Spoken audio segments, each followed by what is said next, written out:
Tonight, a sledding incident by a Quebec river leaves a 4-year-old missing. This is very hard for the divers to try to find. The urgent search, what's complicating it, and the warning for other parents. Dozens reported dead after a strike at a refugee camp in Gaza. Israel's vow to push forward as calls for caution grow louder. And providing a taste of home for those in need. It's something that touched the human soul. This is modern food. The Calgary Project helping families preserve tradition. This is The National with Renee Filipponi. Thanks for joining us. Ian is away.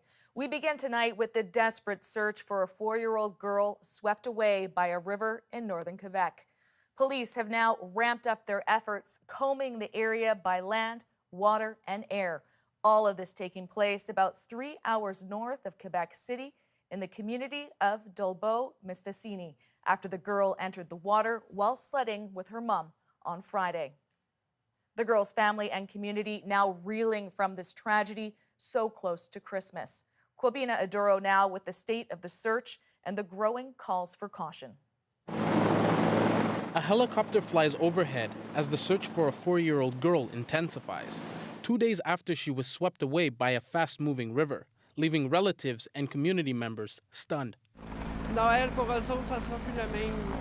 This woman is a relative. She says, Christmas for us is not the same Christmas. I spoke to my cousin this morning. She says she's trying to do the most she can do for her children. Quebec police say the girl was sledding with her mother near the Mistassini River Friday when she slid underneath a barrier and fell into the water. Police and rescuers are now using drones in the search, hoping to give them access to areas previously out of their reach. So far, their main clue, a sled found some 400 meters downstream. We have a police officer who dives in the rivers. We have also a police officer who walks on each side of the river. But you have to know that the river is very there's rapids, so it's complicated. When asked if they held out hope the girl may be found alive, police declined to answer. It hurts, it could be our family, she says. By the side of the river, a growing pile of teddy bears as a show of support. We came to place little stuffed animals to demonstrate that we are here and we are thinking about this family, says the town's mayor. Adding he will work with other officials to prevent more accidents like this in a province where fast-moving rivers pose serious dangers. This is very hard for the divers to try to find. I'm very sure we're going to see more drowning swishing partly for the next few days because it's very warmer to compare what we have exactly. Kwabina, such devastating news. What can we expect in the days ahead? Renee, police say that they will be out again searching tomorrow. They'll be using drones to cover more area. They'll also be searching the river by boats. Now, as for the girl's family, they are now getting support from social workers, and police say they are in close contact with them. Kwabina Aduro in Montreal tonight. Thank you. Overseas, it's been another deadly night in Gaza as Israel's prime minister reaffirms his commitment to completely destroy Hamas. The battle is exacting a heavy toll. Officials inside Gaza say about 70 people were killed in a strike on a refugee camp, one of several places hit, and the number of Israeli soldiers dying is mounting too. Tanya Fletcher now with the new wave of destruction in Gaza, the accusations they've triggered, and Benjamin Netanyahu's message to his country. As dawn breaks over Gaza, locals dig through piles of rubble after an overnight strike in the southern city of Rafah. We found the wall collapsing on us, says this Palestinian resident, adding they were told the area was supposed to be safe. In central Gaza, a refugee camp was hit, killing dozens of people, according to the Hamas-run health ministry. This woman says the bombing started without any warning, leveling their home and many others. Hamas says Israel was responsible. The Israeli military says it's looking into the attack. All of this on Christmas Eve. In Gaza City, photos show Palestinian Christians gathering at Holy Family Church for Mass, joining others across the territory praying for peace. Like this man receiving medical treatment in Han Yunis. He's living in a tent outside the hospital. We pray to God to end this war soon, he says. But there are no signs of it letting up. Citizens of Israel, we are deepening the war in the Gaza Strip, said Prime Minister Benjamin Netanyahu in a televised statement, adding Israel would continue fighting until total victory over Hamas. That followed a phone call Netanyahu had Saturday with the U.S. president. I had a long talk with Netanyahu today, and it's a private conversation. Merry Christmas. Joe Biden stressing what he called the critical need to protect civilians, but again stopping short of asking Israel's prime minister for a ceasefire. Speaking later at a cabinet meeting, Netanyahu insisted Israel's actions are not dictated by external pressures. In the city of Haifa, Israel, scenes of mourning at the funeral for an Israeli soldier, a captain killed in action in Gaza. The Israeli military says 15 soldiers died this weekend alone, bringing the death toll among Israeli troops to at least 154 since the offensive began. Tanya, as this war spills over its borders, more commercial ships are coming under attack.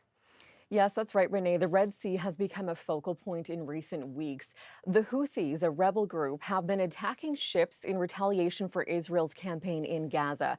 Well, now the United States says a patrol ship shot down 4 Houthi drones that were headed towards a U.S. destroyer in the southern Red Sea. American officials also say a drone launched from Iran struck a chemical tanker in the Indian Ocean this weekend.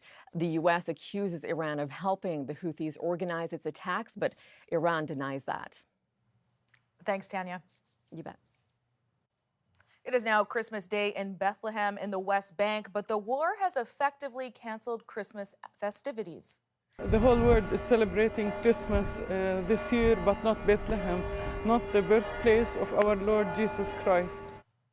Outside the Church of the Nativity, areas that would normally be packed are not.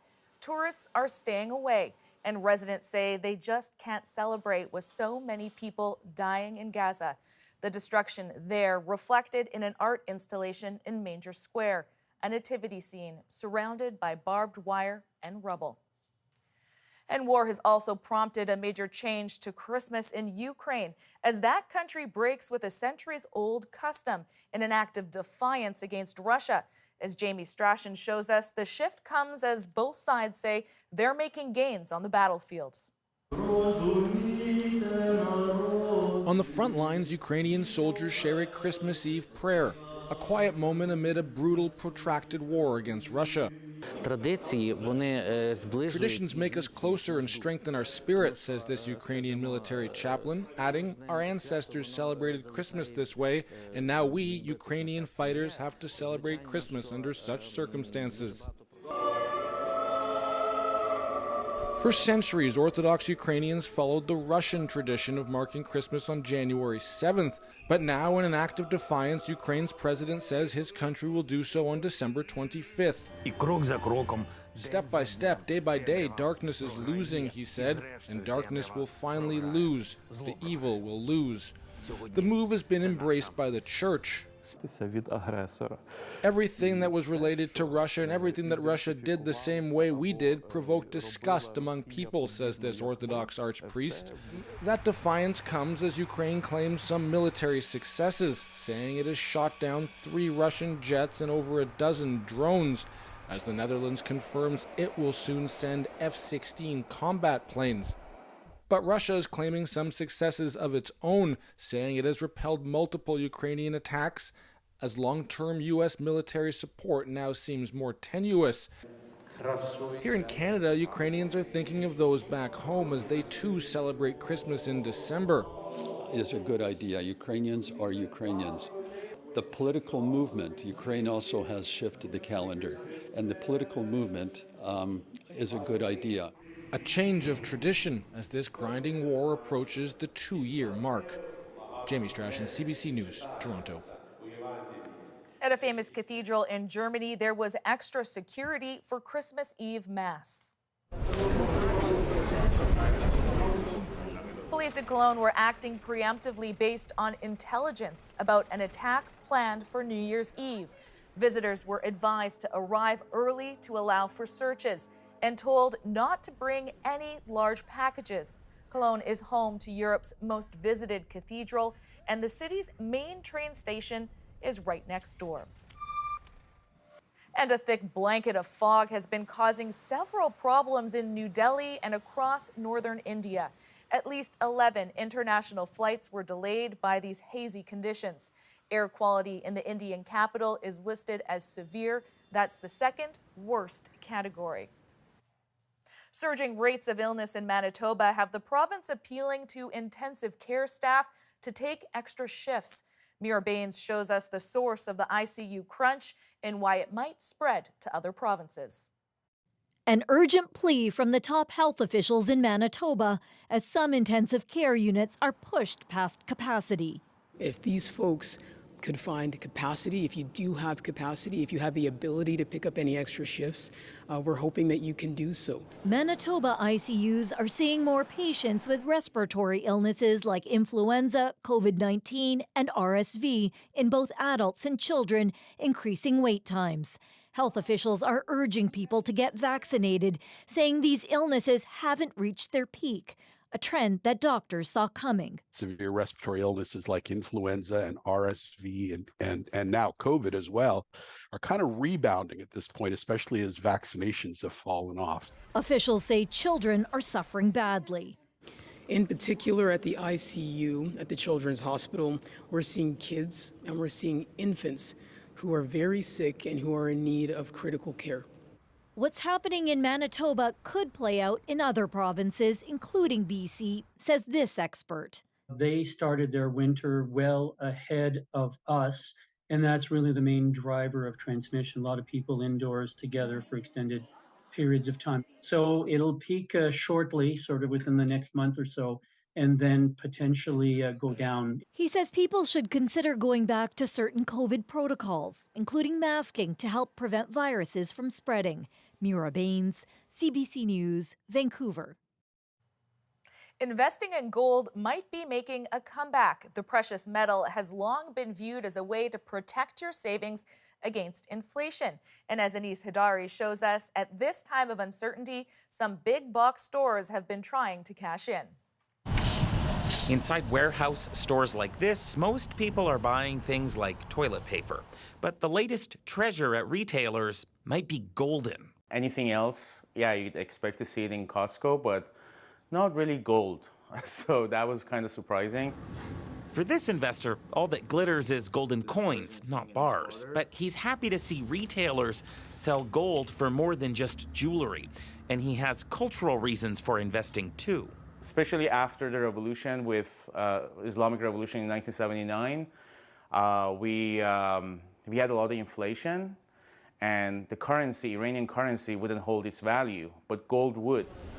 Persian families aren't the only ones who feel this way, with retailers offering more and more non-decorative options. So anytime there's geopolitical, international instability, people are looking for a safe haven or a flight to safety and security, and essentially that's what gold does. Gold has hit higher prices in recent months, with some experts speculating that could be out of fear. They're trying to own gold if they believe that there's going to be some type of debasement of the U.S. currency, and to be quite honest, they believe that the world's probably going to go to hell in a handbasket. But gold may not do the trick there. But if you own gold in that type of situation and someone comes to your house and tries to rob you, you could tell them, like, hey, no, I'm safe. I own gold. But what are they going to probably do? They're probably going to rob you and take your gold. As for financial safety, gold may not actually protect investors. It has often dropped compared to the U.S. or Canadian dollars. But Irfan Hashampour, he won't be changing tactics. Stocks, you never know. If a company goes bankrupt, you lose all your money. And other consumers might agree. Costco has said their gold bars often sell out. Anis Hidari, CBC News, Calgary. As food bank use continues to surge across the country, a Calgary group is working to give new Canadians a taste of home.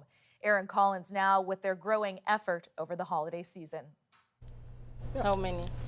Okay, maybe 20, 30? 20. Yeah.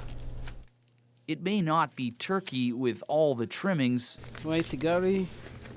1, 2. But for some, this food is key to a holiday feast. Some cultures have a certain food that they can't afford to miss at that particular celebration. So I will pay Okay. these 3 months, okay? Okay. Yeah. But not all newcomers can pay for those familiar foods. This trip to the market an attempt to fill that gap. Stocking the shelves at this culturally inclusive food bank with staples from around the world like gari, cassava, and plantain flour. An attempt to give people in need the food they actually want. I can see in their eyes they are happy. Like, they're happy that someone care about them. The program is the brainchild of this man. When someone is in need of food, it is enough pain. You don't need to add one extra one to change then what they used to. Demand for these culturally specific hampers on the rise as the holidays approach. It's something that touches the human soul, okay? The food is very important. And just this is modern food. In this strange place, snowing, but they can see something else. The taste of home. Taste of home, yes. Thank you. Okay, you're welcome. A familiar gift here, one needed to prepare this customary Eritrean flatbread. We need it, we need it, we need it, because it is our food. You eat bread always, and we eat injera too. A generous gift that keeps on giving. That smells so good. Am I gonna need water? Yeah, of course. It is spicy. It's good. Aaron Collins, CBC News, Calgary. Prime Minister Justin Trudeau has a Christmas message for Canadians. Merry Christmas, Canada. 'Tis the season to gather with friends and family, to share moments and meals with loved ones, and to give thanks for the blessings in our lives. During his address, Trudeau thanked the women and men of Canada's armed forces for their service. He also singled out the first responders who keep people safe during the holidays. And Justin Trudeau recently sat down with our chief political correspondent, Rosemary Barton, for a one-on-one interview. She asked about inflation, housing, and Trudeau's own political future. You can catch that tomorrow at 11:30 a.m. on CBC television, noon in Newfoundland. Well, Ian has talked with a lot of well-known Canadians this season, and as friends and families gather to mark the holidays, we're taking a closer look at what some of them had to say about their parents, and there was plenty. She liked things that were a little bit odd and weird, which was lucky for me because I was both. My father was a garbage fire. I had to have a chapter about my parents' experiences. And later. He lifted his head right up, and that's when I was able to touch the moose. How a grateful moose became one of our favorite moments of the year. But next. Woo!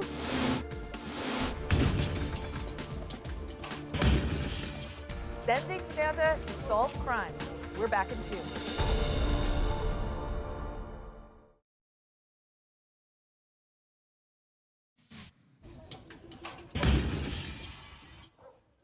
Police in Peru took advantage of the season, sending an undercover officer dressed as Santa to carry out a drug bust. Investigators say the disguise was needed to infiltrate the neighborhood where the gang operated without tipping them off. After getting inside, they arrested 2 men and seized hundreds of packets of cocaine paste and marijuana. It's time to break down the stories shaping our world.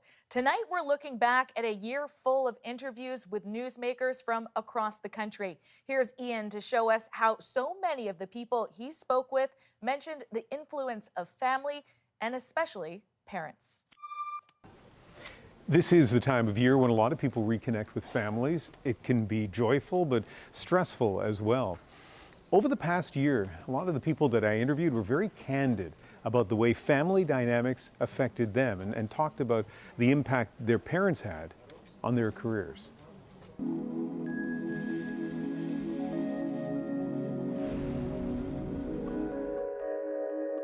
I grew up feeling so embarrassed and ashamed of my parents' accent because it was something that was so mocked here in Canada and in the West in general.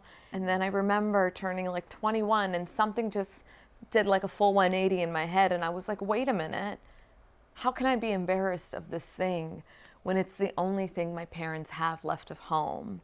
And that thought just, it changed everything for me, and then this poem was born. I think about the way my father pulled the family out of poverty without knowing what a vowel was. And my mother raised 4 children without being able to construct a perfect sentence in English. So when I started to really reflect on the sacrifices that my parents had made, and so many of them, and so that we could have a life, so that I could have the chance to go to university, and I was moved by it to the point of tears, you know, and this is the story of so many immigrants, and especially so many of the ones that I grew up around. So I really wanted to write this poem as a love letter to them.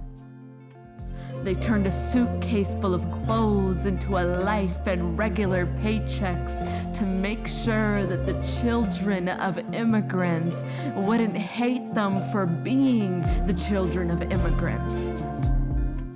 You know, my mom still doesn't speak English, and it is something that she's so ashamed about. And I was thinking about how, especially as my mom, she was a homemaker. And I often reflect on what that means for an immigrant woman to be between these 4 walls. And that country, this new home, or what's supposed to feel like home, will never see her. But what she's made of her life, regardless of whether it's invisible or not, is art of its own.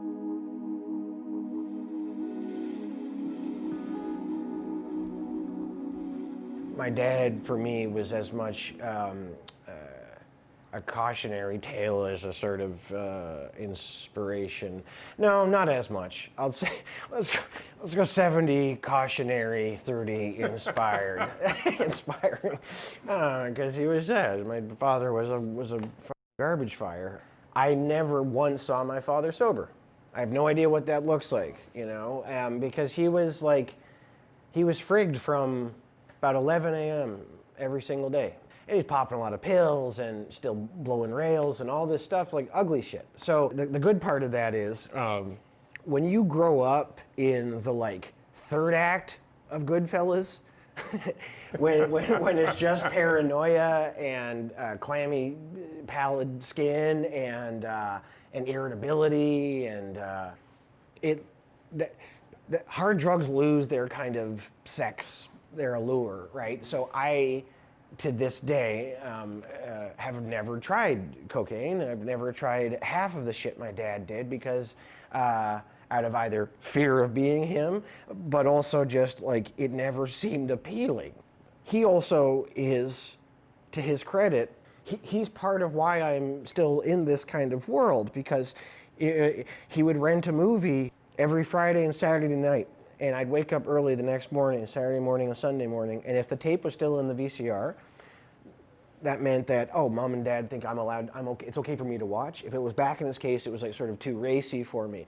So this meant that dad fed me movies, and often with a sort of 101 course before it of why this movie is good, why he liked it, his memory seeing it the first time. My father really just wanted me to have a thing I cared about, and his dad never went to a single one of his hockey games. The entire time he played hockey. And so he was he had it in his mind that no matter what, I'm not gonna be that. And so if my kid likes movies, I'm gonna lean into that. So he bought me movie books every single Christmas. He always just bought me books about movies. Sometimes it was the Leonard Maltin Guide. Sometimes it was literally the in-house buyer's catalog that a video store would have when there was time for them to order next month's movies. And he would just be like, what can I give you for that? Because my kid will read it.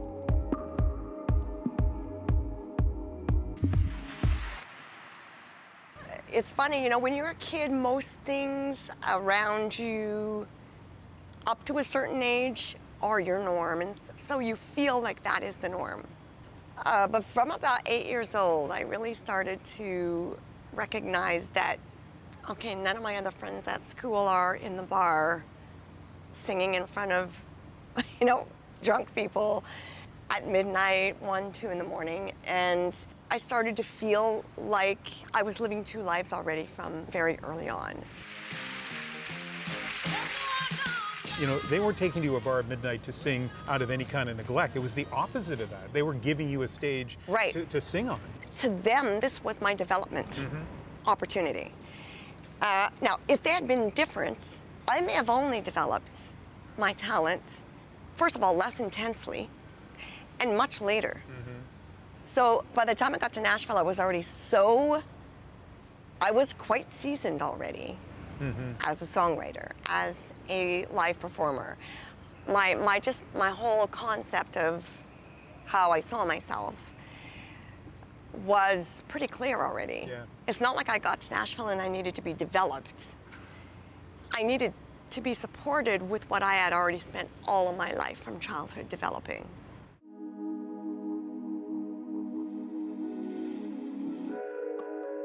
Speaking of your book, let's talk about chapter 3. Okay. Which was hard to read. It's a searing account of what your parents, as teenagers, I guess, went through in the death camps, the Nazi death camps. And I've been thinking about it a lot since I read it. What impact do you hope that has on people? Okay, so one of the things I said to my book agent when I finally did acquiesce and agree to do a memoir was that I had to have a chapter about my parents' experiences, because I felt the personality I am, the way I think, the way I look at the world, was formed, obviously like everyone else, formed by your childhood experiences.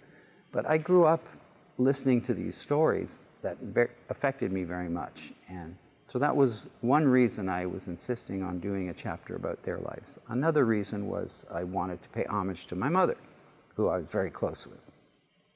But the third is that we're living in such dangerous times, and there's so much about that period and what happened to my family that is being forgotten or rewritten.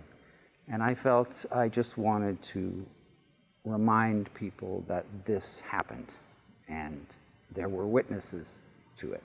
So for all those reasons, I felt it important to include him in my history. Ian also talked to some Canadian athletes about their influences of their parents, including gold medal winning swimmer Maggie McNeil. My parents are pretty naive about the sport, and if they were more hard on me, I don't think I would be able to score as long as I am. How their efforts may have helped mold her into a champion.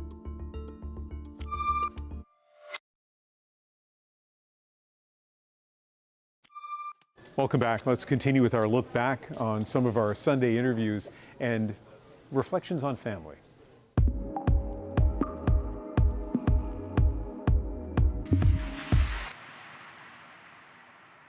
Growing up, my dad played, in Edmonton for, a couple of years. I mean, it wasn't anything special, but me watching him growing up, it was amazing. Yeah, I just try to replicate what I see, and I try to put it in my game. Even at a young age, playing football was just, for me, for fun. It was just me being myself, expressing myself, being who I am, and just enjoying the game.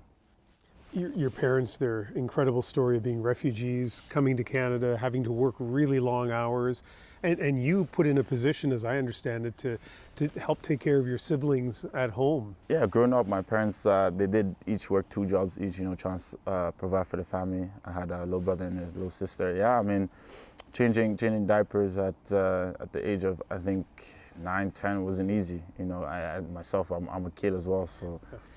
And once I step on the football pitch, I forget about all that. I just go out there, have fun, just enjoy in every moment that I have to play the sport.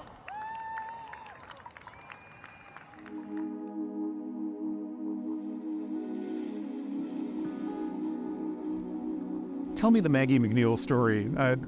First in the pool, when you first knew that you were fast. Well, I guess going back to the beginning, I got into swimming because my mom, who's a physician, was we moved into a house that had a pool, so she was very worried about my sister and I just with water safety. So that's kind of where we started, and I started mom and taught lessons with her, and I wouldn't be in a score if it wasn't for her. And she and my dad have been around the whole way, and I couldn't be more grateful for that. But I started competing when I was 8, and I think probably the first time I took it seriously and thought, oh, I could go to the Olympics. I mean, everyone wants to go to the Olympics when they're a kid, and I mean, I never kind of thought that would actually happen, probably until I made my first junior national team at 15, and then even more so I think at Worlds in 2019. My parents are pretty naive about the sport, and it was never about, oh, they made me get up for practice, but it was if I wanted to, or if I was too tired or had an exam, they never pressured me to. So if they were more hard on me, I don't think I would be able to score as long as I am. But I'm just enjoying the ride, and I don't think any of us thought he would get to this point.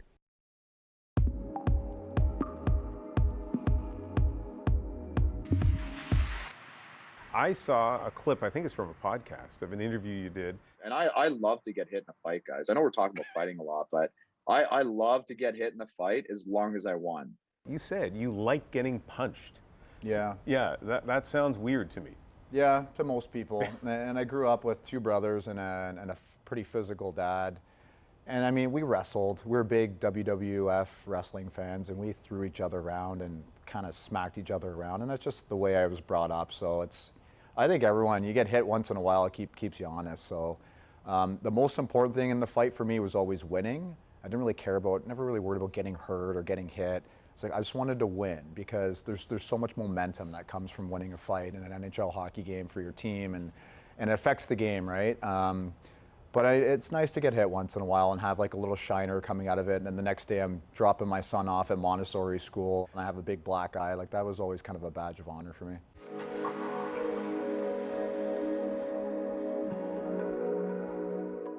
You talk about your parents a lot, about the inspiration they have been for you, the leadership that they've shown you. So I want to show you a piece of video. You know it from an HBO documentary where you took the championship trophy to Africa and showed it to your parents. I want to say thank you.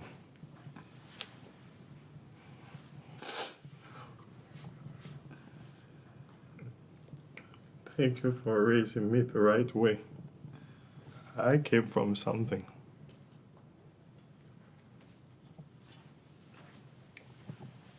I came from something big. God is behind you, son. You made me proud, son. Thank you, son. Thank you. You'll be all right.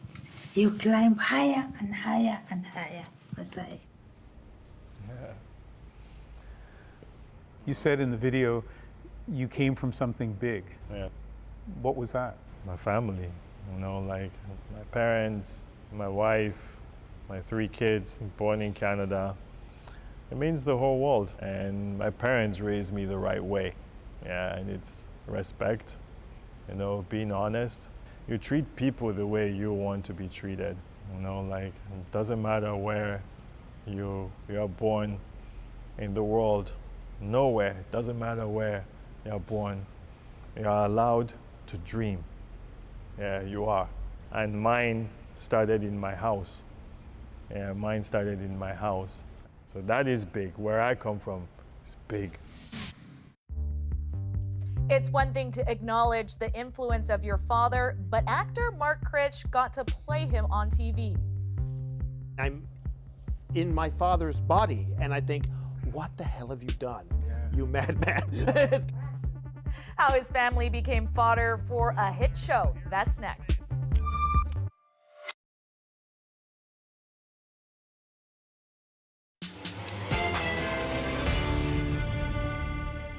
Let's return to our look back on the Sunday interviews and the impact of family.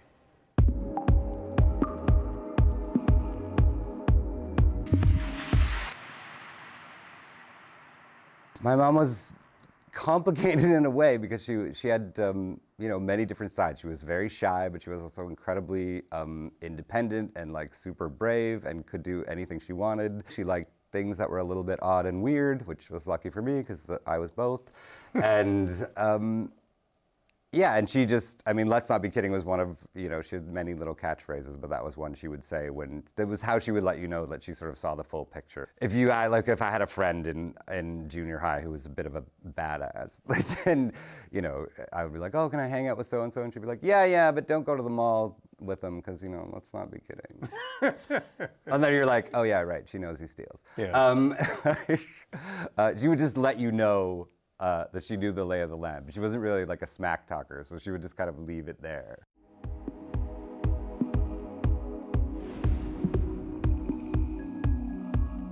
Let's talk about Son of a Critch. First of all, the book, so good. What did I ask you? Did you write it yourself? You did ask me if I had ghostwritten like Prince Harry, but no, I did write it myself. It is a fantastic book and has turned into a beautiful series. Like, it's poignant and it's funny. 4, 3. VOCM on the spot news at the liquor store where the scene is sobering. There's so much to ask you about, but let me start with this. Your old family home has been recreated for that. Yeah. Obviously, scenes from your childhood, your family. What's it like to recreate all those scenes from your childhood? It's really it's bizarre because it's my family home hasn't been there since like the mid-90s, right? Mom and Dad are no longer there, and I kind of sketched out what the house was like, and it had to be kind of small, and it was right next to this radio station. And our art department kind of did it pretty authentically. And then I had my dad's kind of clothes he wore, and I showed them pictures, and they're like, okay, we got similar fabric, and we've recreated his outfits. I'm like, well, I'm not Churchill. Like, nobody's gonna know. It's not like, oh, that's not what was worn during the Blitz. So I was like, well, but it's so strange. I'm wearing my dad used to wear this red VOCM jacket to work as part of the news team. They all wore red jackets, and so I had Dad's jacket, and I had his gold patches on that, and I'm wearing a recreation, but with Dad's actual buttons and patches on it. So sometimes I'll be sitting at the kitchen table, and over here is furniture that was actually in our dining room growing up. The radio on the counter is the one from my childhood home, because I kept a bunch of this stuff. And I'll look down at myself, and peripheral vision, I'm home, and I'm in my father's body, and I think, what the hell have you done, you madman? It's kind of strange. Action! Oh, hell of an article here about the feds. Scissors? It can be melancholy at times, because you miss them and stuff like that. But then I'll hear, Malcolm and Benjamin laughing or whatever, and I realize they're gone, the house is gone, we have this other shell of a place, and now we're filling it up with new memories, and it moves on. And that's a big theme of the show, onwards. You keep going forward. Mike Critch live on the scene at Colburn's Grocery in St. John. So Mike Critch, famous newsman, you must have thought about this. What would he be thinking of this program, your portrayal of him? I think Dad would be equal parts delighted and mortified, right? He would, did you have to make it so small? Did you have to talk about that? The house, your mother could be dressed a little nicer, hey? And why did you say I couldn't get a raise? But he'd be going around in St. John saying, did you see the kids' show last night? Pretty good, huh? And I've been making fun of Dad. I mean, I first made fun of Dad when I was 15, when I rented out a local theater called the LSPU Hall, Longshoremen's Protective Union. And I wore that Dad's red jacket and did an impression of Dad. And the audience loved it. And I've been doing the same thing since I was 15. And you make fun of your parents, you make fun of your teachers. I'm still doing that. And then, at some point, the principal of the school becomes the prime minister. So it's always just been, I'm doing the same thing I was doing when I was 15, just making fun of the powerful people in my life.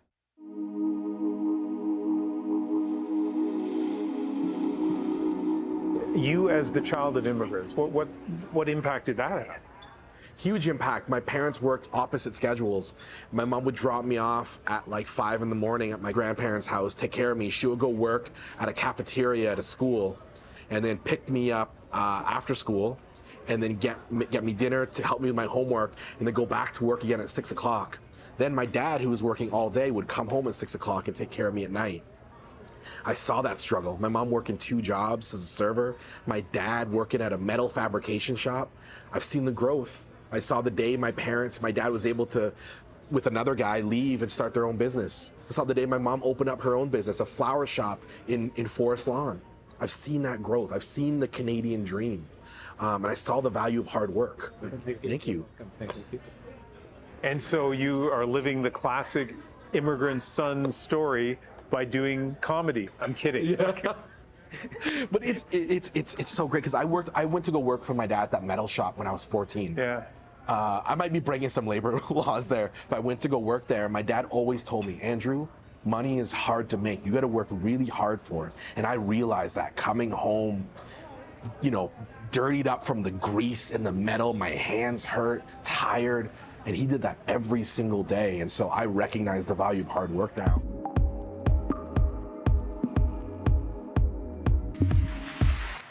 Let's finish with another heartwarming, I think, positive story, and it involves you being in Nashville and having a tough time. Maybe you were depressed. Yeah. And your mom and your sister getting on a plane to come down. A car, actually. A car. They drove down. They drove Wow, down even 14. more I know. impressive. They That's drove a long down. drive. They drove all night. They come down to Nashville, and your mom, who cried when you came out, reached out to you in Nashville. Yeah, it was me and my mom. We were, after I came out, we were fine. Like, it was a little bit tense, whatever, but like, we would still talk, but it was all very like polite, like small talk. Like, she never really asked me about my life or anything like that. It was just kind of like, it was hard because I just felt like I was kind of being iced out a little bit. So when I moved down to Nashville, and I forget why, I think it was a new place, and I just kind of felt lonely and I was having a hard time. And my best friend called my mom and my sister and told them that I was having a tough time, and they got in the car and they drove down, and I did a drag dinner show every Thursday, and I walked out and my mom was sitting there. And I started laughing. I was like, what are you doing here? It was like crazy. And it was just a nice, easy weekend. It was fun, and she was herself again and just like talking to me and like asking me questions, and she was just kind of there for me, which was really nice for me. And then after she left, she wrote me a really beautiful letter, basically just apologizing for not really being there. And the most beautiful line for me was when she said, "I'm sorry I haven't loved you the way I should have," which really like was beautiful and something I think every kid wants to hear. Oh, and the front of the card, it was a card and it was a little boy and a little girl holding hands, and she wrote Brooke and Brock, which I thought that was the cutest thing ever. And she signed it, "Lots of love always." And after we had that moment together, I got this tattoo, and this is the actual handwriting from the letter. It says "Lots of love always," and this is a daisy, which is her favorite flower. And we're looking forward to another year of in-depth interviews. Already on the docket, singing sensation Michael Bublé. That's coming up in early 2024. And next, it's another one of our favorite moments of the year. What in the heck is Brock doing? Oh wait, that's a moose. It sure is, helping an animal in distress, and how the moose then showed its gratitude. That's next in our moment.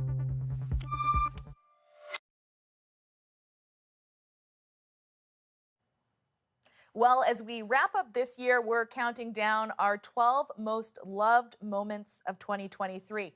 And on Christmas Eve at number 8, we're taking you back to Halloween, when a bull moose got a little too carried away with the decorations.